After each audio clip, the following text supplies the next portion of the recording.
हाँ जी, मेरे दोस्तों स्वागत है आप लोगों का लेखांकर विद्यापीठ के एक और नए यूट्यूब वीडियो में, जहाँ पे हम आप लोग क्लास 9th 10th की English, maths, science and SST के कॉन्सेप्चुअल वीडियोस आप लोगों को प्रोवाइड कर रहे हैं। और ये वीडियोस आप लोगों को हेल्प करेंगी आपके बोर्ड एग्ज़ाम्स में, आपके फाइनल एग्ज़ाम्स में कॉन्सेप्ट्स को और अच्छे से समझने के लिए। मेरा नाम रॉबिन है।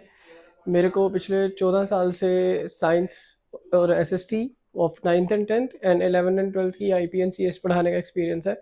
और मैं ही हूँ जो आप लोगों को इस पूरी क्लास 10th की एसएसटी की वीडियोस में मिलूँगा, जो आप लोगों को पूरी क्लास 10th की एसएसटी की वीडियोस में समझाएगा एसएसटी के कॉन्सेप्ट्स और एसएसटी की चैप्टर्स को।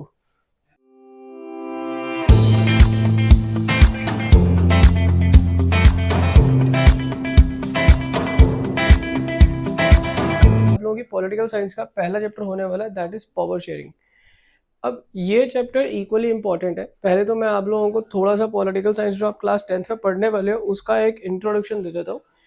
क्लास 10th में जो आप पॉलिटिकल साइंस पढ़ने वाले हो वो क्लास 9th की पॉलिटिकल साइंस से एंटायरली डिफरेंट है। क्लास 10th की पॉलिटिकल साइंस में आप बेसिकली कॉन्सेप्ट्स को समझोगे। कॉन्सेप्ट्स ऐसे जिसमें कि हमें यह पता लगेगा कि डेमोक्रेसी सारी चीज़ों से बेटर की हुई है या दूसरे फॉर्म ऑफ गवर्नमेंट से बेटर की हुई है। यह आपको सोचने में मजबूर करेगा कि क्या जो बाय बुक हम लोग पढ़ रहे हैं डेमोक्रेसी, क्या रियलिटी में वो डेमोक्रेसी फॉलो करी जा रही है या नहीं करी जा रही। इसी कोशिश में और इसी चीज़ में कि भैया आपको आगे बढ़ाया जाए, आप लोगों को थोड़ी जागरूकता दी जाए, आप लोगों को थोड़ा समझाया जाए, उसी केस में हम लोग एक एक चैप्टर करके आगे बढ़ेंगे। तो सबसे पहला चैप्टर जो आता है वो आता है पावर शेयरिंग। अगर मैं आपसे सिंपल सा इस चीज़ का जो ये नाम लिख रखा है दैट इज पावर और दूसरा लिख रखा है शेयरिंग, अगर मैं आप लोगों से इस पावर शेयरिंग का मतलब ही समझने की कोशिश करूं तो आप लोगों को लगेगा भैया सिंपल सी बात है, जब हम ताकत को बांटते हैं तो वो पावर शेयरिंग होती है। हाँ, ताकत बांटना ही पावर शेयरिंग होती है। अगर हम इसका सिंपल सा मतलब निकालें, अगर हम इसका सिंपल सा एक अनुवाद करें, एक ट्रांसलेशन करें, दैट इज ताकत को बांटना। पर कौन सी ताकत को बांटना? क्या आप अपनी शारीरिक ताकत को जब हम बांटते हैं क्या वो पावर शेयरिंग है? हाँ, वो भी एक पावर शेयरिंग है। क्या हम जब अपनी स्पिरिचुअल ताकत को बांटते हैं वो पावर शेयरिंग है? हाँ, वो भी एक पावर शेयरिंग है। पर पॉलिटिकल साइंस में पावर शेयरिंग का मतलब क्या है? पॉलिटिकल साइंस में कौन सी पावर को हम शेयर कर रहे हैं? ऐसी कौन सी पावर है जिसको हम शेयर करते हैं? यार ये सारी की सारी पावर ना, आप लोग जब 18 साल के हो जाते हो तो पहली बार इसको एक्सरसाइज करते हो और उसके बाद साल दर साल हर 5 साल में एक बार आप इस चीज को एक्सरसाइज करते ही रहते हो। ऐसी कौन सी है? उसको हम कहते हैं राइट टू वोट। आप लोगों का वोट देना। क्या आप सब लोगों को ये पता है कि वोट जो है वो अभी तक का सबसे ज्यादा ताकतवर एक सबसे बड़ी ताकत आप लोगों के हाथ में दी गई है। हम लोग इसको अंडर एस्टिमेट कर लेते हैं। हम लोग सोचते हैं कि यार वोट ही तो है, 5 साल में एक बार आएगा, हम पार्टी को जिताएंगे, पार्टी अपना उम्मीदवार लेकर आएगी और उसको प्राइम मिनिस्टर बना देगी। और फिर पार्लियामेंट में मौजूद जितने लोग हैं वो आगे जाके प्रेसिडेंट बना देंगे। इसमें हमारा क्या रोल है? हम क्या कर रहे हैं इसमें? तुम ही तो कर रहे हो सब कुछ इसमें। तुम्हारे पेरेंट्स, तुम्हारे बड़े बुजुर्ग, तुम्हारे बड़े भाई बहन जो 18 साल की उम्र से आगे निकल चुके हैं, तुम्हारे दोस्त, ये सारे ही तो रोल प्ले कर रहे हैं। अभी रोल कैसे प्ले करते हैं देखो, 1 वोट 1 पर्सन, एक इंसान का एक वोट है। तो अगर एक इंसान का एक वोट है और सपोज करोगे एक पार्टी,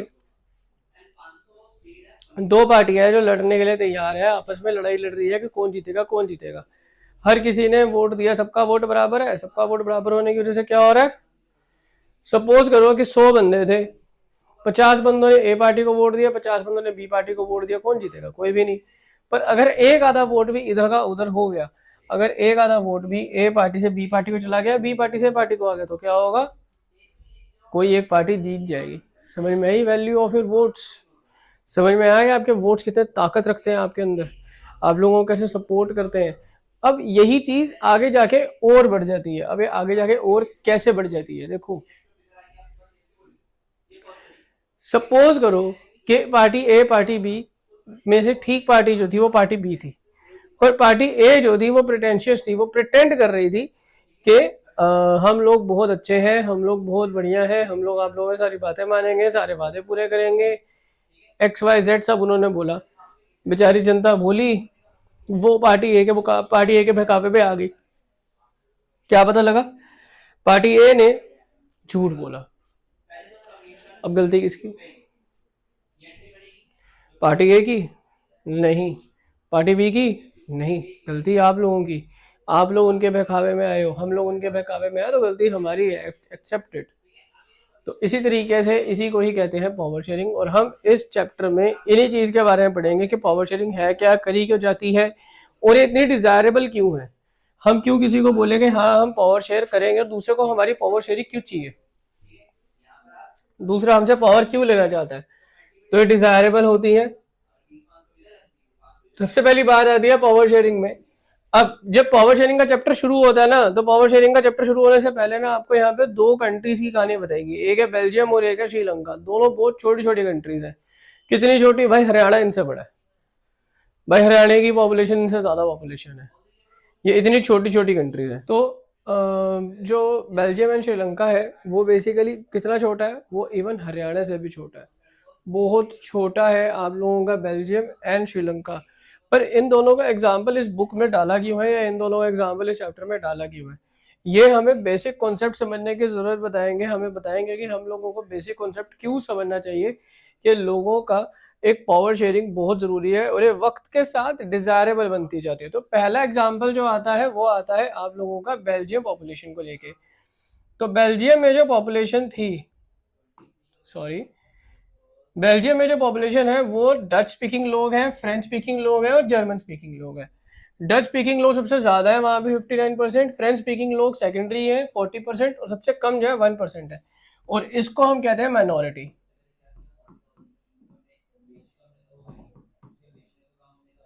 आप लोग सुनते हो ना, Christians are in minority, Muslims are in minority, Sikhs are in minority, Buddhist are in minority. तो माइनॉरिटी वो लोग होते हैं जो बेसिकली किसी भी कंट्री की पॉपुलेशन का बहुत छोटा सा हिस्सा होते हैं, मेजोरिटी नहीं होते। तो उसी तरीके से बेल्जियम में डच स्पीकिंग लोग की मेजोरिटी थी 59%, उसके बाद आते थे फ्रेंच स्पीकिंग लोग दैट इज 40%, और माइनॉरिटी में आते थे 1% लोग दैट इज जर्मन। अब जो डच स्पीकिंग लोग थे वो फ्लैमिश रीजन में रहते थे, फ्लैमिश रीजन में, जबकि जो फ्रेंच स्पीकिंग लोग थे वो वेलोनिया रीजन में रहते थे।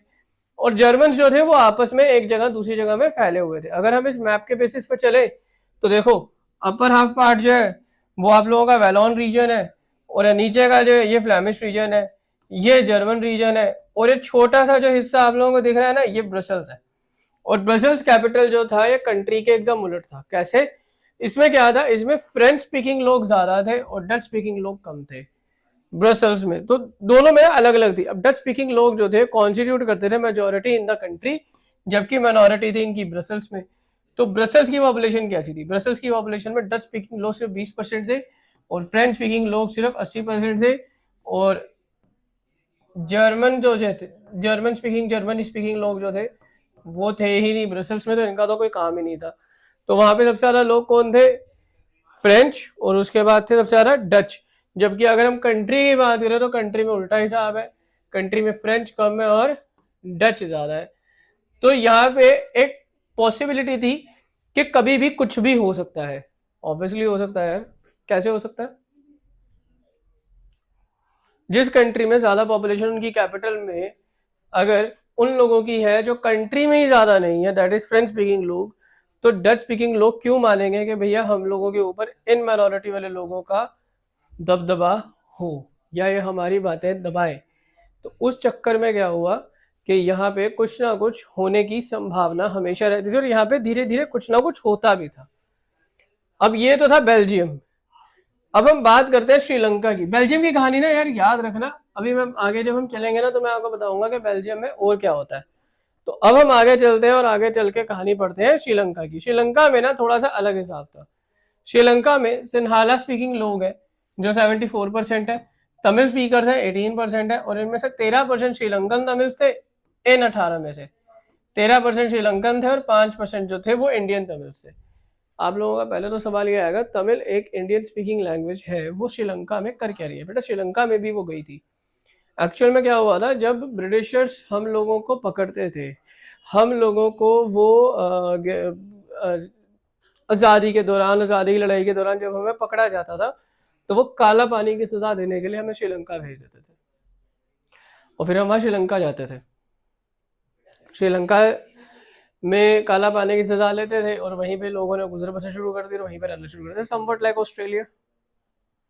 अगर आप लोगों को ऑस्ट्रेलिया की हिस्ट्री नहीं पता, go and search the history of Australia, कि ऑस्ट्रेलिया में इतने वाइट लोग आए कहाँ से। ज़रा ऑस्ट्रेलिया की स्टडी करो, ऑस्ट्रेलिया के भी हिस्ट्री के बारे में पढ़ो। सेकंड पॉइंट, ऐसे बहुत से आइलैंड्स हैं, ऐसे बहुत से कॉन्टिनेंट्स हैं जहाँ पे आज़ादी के दौरान या कॉलोनियल रूल के दौरान उनकी कॉलोनीज के जो मालिक होते थे वो अपने प्रिजनर्स को वहाँ भेज देते थे गुजर बसर करने के लिए। तो ये सब कुछ होता था, इसलिए वहाँ पे तमिल्स और इंडियन तमिल्स हैं। ज़्यादातर सिंहाला स्पीकर जो है बुद्धिस्ट है, तमिल स्पीकर जो है वो ज़्यादातर मुस्लिम्स हैं या तो वो हिंदूज हैं, और 7% पॉपुलेशन जो है वहाँ पे क्रिश्चियन है। तो ऊपर जो है जर्मनी में, वहाँ पे जो एथनिसिटी है that is just on the base of the language. Sri Lanka में एथनिसिटी बेस्ड है 2 पॉइंट्स पे। पहला तो लैंग्वेज, और दूसरा है जो हमारे यहाँ पे बहुत मशहूर है, रिलीजन।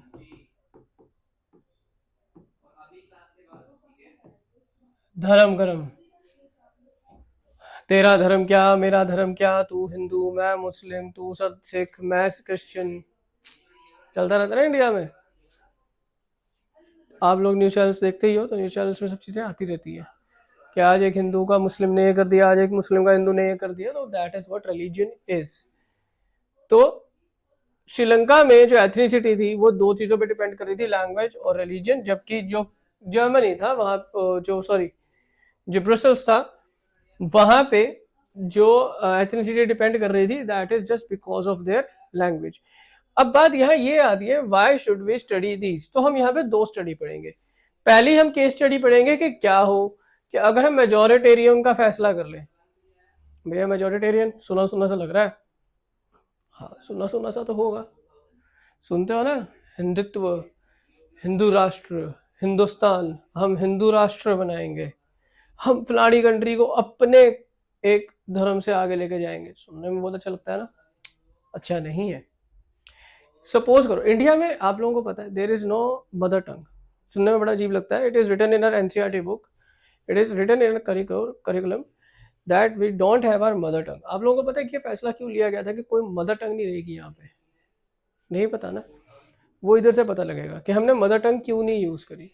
इंडिया में ऑफिशियल लैंग्वेज जरूर है, we have official language Hindi, we have official language English, we have official language based on every reason.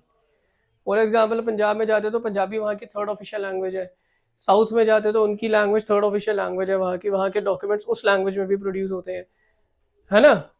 पर हम लोगों ने मदर टंग क्यों नहीं ली, उसका एग्जाम्पल ये रहा आप लोगों के सामने। हुआ क्या था श्रीलंका में, श्रीलंका में काफ़ी चीज़ सही चल रही थी, बट एज वहाँ पे ज़्यादातर मेजोरिटी सिन्हालीस लोगों की थी, तो वहाँ पे गवर्नमेंट भी मेजोरिटेरियन आ गई जो कि सिन्हाली थी। और जब सिन्हाली गवर्नमेंट की वहाँ पे सिन्हाली गवर्नमेंट आ गई, तो सिन्हाली गवर्नमेंट को ना वहाँ पे एक पॉइंट पता लग गया। उन्होंने बोला क्यों ना हमें काम करें, हम यहाँ की मदर टंग सिन्हालीस कर देते हैं, यहाँ के सारे डॉक्यूमेंट सिन्हाली से प्रोड्यूस होंगे, आप जो लेटर लिखोगे वो सिन्हाली में होगी, स्कूल में सिन्हाली पढ़ाई जाएगी और आप बोलोगे भी सिन्हाली। ठीक है, जो बाकी के 75% थे उनके लिए तो बहुत अच्छी बात है, पर बाकी के जो 25% थे उनके लिए क्या? इंडियन तमिल, श्रीलंकन तमिल्स, उनको तो आती नहीं सिन्हालीस, तो उनके लिए केओटिक सिचुएशन हो गई। वो बैंक में जा रहे हैं, उनको सिन्हाली डॉक्यूमेंट दिया जा रहा है, उनको सिन्हाली पढ़नी लिखनी नहीं आती। वो एप्लीकेशन लिखने जा रहे हैं, गवर्नमेंट कह रही है सिन्हाली में, तो उनको सिन्हाली नहीं आती। तो जब आप किसी से उसकी लैंग्वेज छीन लेते हो ना, जब आप किसी से उसकी बोलने का अधिकार छीन लेते हो, तो उसको ऐसा लगता है कि उससे उसके जीने का अधिकार ही छीन लिया। सपोज करो अभी हम हिंदी में बात कर रहे हैं, रातों रात अचानक तख्ता पलट हो जाए और हमारी गवर्नमेंट आ जाए, किसी ऐसी गवर्नमेंट जो ऐसी लैंग्वेज की आ जाए जो लैंग्वेज हमें नहीं आती, समझ में नहीं आएगी। सपोज करो जैसे साउथ का कोई आ जाए और वो कहे कि भैया आज जो है अभी से जो है सिर्फ साउथ इंडियन लैंग्वेज ही जो है हर जगह बोली जाएगी, पढ़ी जाएगी, लिखी जाएगी। आप लोगों को कैसा महसूस होगा? एलियनेटेड ना। आप लोगों को लगेगा आप अपने देश में रह रहे हो पर अपनी ही लैंग्वेज बोल नहीं पा रहे। तो यही सिचुएशन यहाँ पे हो गई थी, जिसकी वजह से यहाँ पे हो गया था सिविल वॉर। तो हुआ क्या था कि 1956 एक लॉ पास करा गया जिसमें सिंहला को एज एन ऑफिशियल लैंग्वेज घोषित कर दिया गया डिसरिगार्डिंग तमिल्स। और सिन्हालास जो थे वो फेवर में थे इन यूनिवर्सिटीज एंड गवर्नमेंट जॉब्स। तो इसीलिए जो रिलीजियन बुद्धिज्म था वो भी फेवर करा जाने लग गया, स्पेशल प्रोटेक्शन मिलने लगी कॉन्स्टिट्यूशनली इनको। ये सारे स्टेप्स जो थे वो तमिल को एलियनेटेड फील करा रहे थे। तो इसीलिए उन्होंने पॉलिटिकल राइट्स डिनाई करने उनके शुरू हो गए और वो डिस्क्रिमिनेटेड होने लग गए। सारा का सारा क्रिएट करती है टेंशन और एक सिचुएशन बिटवीन टू कम्युनिटीज। और तमिल लॉन्च करते हैं अपना struggle against the majority demanding a separate state Eelam. उस टाइम में बहुत उछला था, कांग्रेस को, इंडियन गवर्नमेंट को बीच में आना पड़ गया था इसके लिए, जिसकी वजह से सिविल वॉर हुआ, जिसकी वजह से थाउजेंड्स ऑफ लोग मारे गए। ये ऑफिशियल आंकड़ा है, थाउजेंड्स, मारे लाखों गए थे। इंडियन गवर्नमेंट ने अपने मिलिट्री भी वहाँ भेजी थी इस चीज़ को सॉर्ट आउट करने के लिए, और वो सॉर्ट आउट करके ही वहाँ से वापस आई थी। पर क्या आप लोगों को पता है कि ये जो सिविल वॉर है इस वजह से श्रीलंका को कितने साल का सेटबैक हुआ था?